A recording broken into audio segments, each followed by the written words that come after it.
Back in the early 2000s, a young missionary named Daniel was sent to a remote reservation area somewhere near northern Arizona. The locals didn't want outsiders there. After weeks of arguing, the elders finally agreed to let Daniel and his companion stay in an old trailer far from the main community, close to a massive stretch of forest. The first night felt wrong immediately. Around 2 a.m., the entire trailer began shaking violently. Not slightly. It felt like several people were pushing it from both sides at the same time. The walls rattled so hard that dishes fell from the shelves. Daniel and his companion hid under the small kitchen table until it stopped. The next morning, they mentioned it to one of the families nearby. The moment they did, the family went completely silent. Then the father quietly told them, "You shouldn't talk about things that come from the woods." That night, it happened again. Then again the next night. Every time they asked someone about it, they were told to leave or stay quiet. A week later, a gas station clerk finally explained why.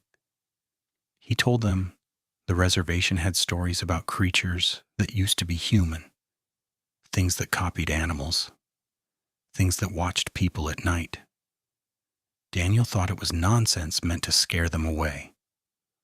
Until the fourth night. When the shaking started again, Daniel finally snapped. He rushed to the trailer door and threw it open. 3 figures stood outside. At first they looked like animals, 2 wolves, and something massive that looked like a bear. But their bodies looked wrong. Their limbs were too long. Their faces almost looked human.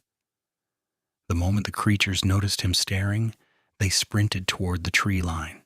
Then one by one, they stood up on 2 legs and started laughing. Not animal sounds, human laughter. Daniel and his companion requested a transfer the next morning. Almost a year later, Daniel had nearly forgotten the experience, until one night, while driving through the same desert highway with a new companion.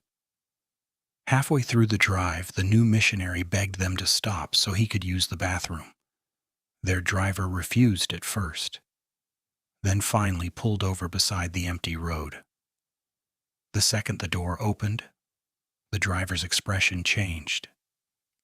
He grabbed the missionary by his jacket and pulled him back into the car, then slammed the gas pedal. Daniel looked out the passenger window and saw something keeping pace beside them in the darkness. A massive wolf-like figure running upright on 2 legs, keeping up with the car at nearly 60 miles per hour. None of them spoke for the rest of the drive.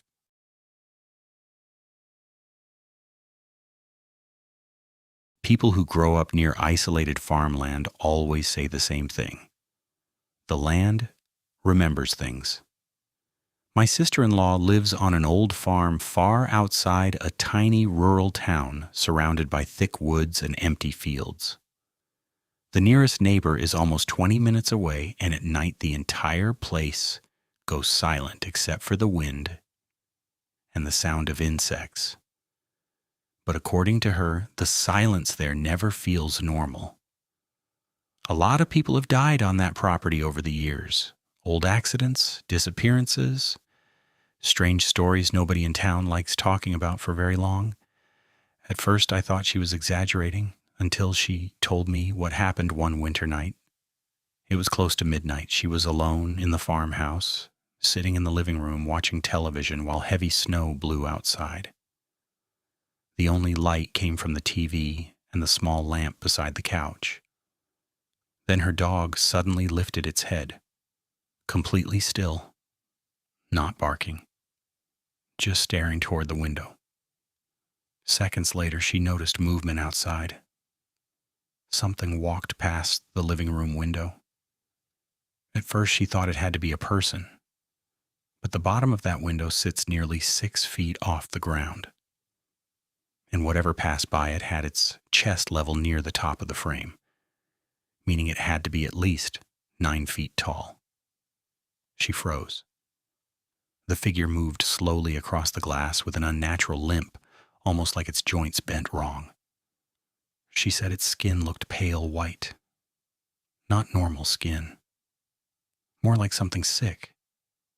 Its arms hung too long at its sides, and the way it moved reminded her of something pretending to walk like a human. The dog started whining quietly and backed away from the window. Then the figure stopped. For several seconds, she could see its outline standing perfectly still outside the house, watching.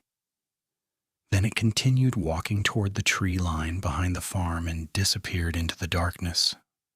She locked every door in the house and stayed awake until sunrise.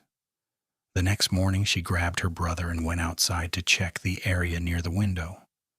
That's when they found the branches. Several thick tree limbs had been snapped nearly 7 feet above the ground, like something huge had pushed through them during the night. No footprints, no animal tracks, nothing. Just broken branches leading toward the woods. That was when she admitted something to us she had never talked about before. Years earlier, while visiting a remote beach near native land, she had seen another figure standing near the trees. She described it the exact same way: tall, pale, and moving like something possessed. It stepped halfway out of the bushes, stared at her silently, then vanished back into the forest. She said the feeling it gave her was pure dread, like her body knew something was wrong before her mind did. Thanks for watching. For more such horror stories, subscribe to my channel, please.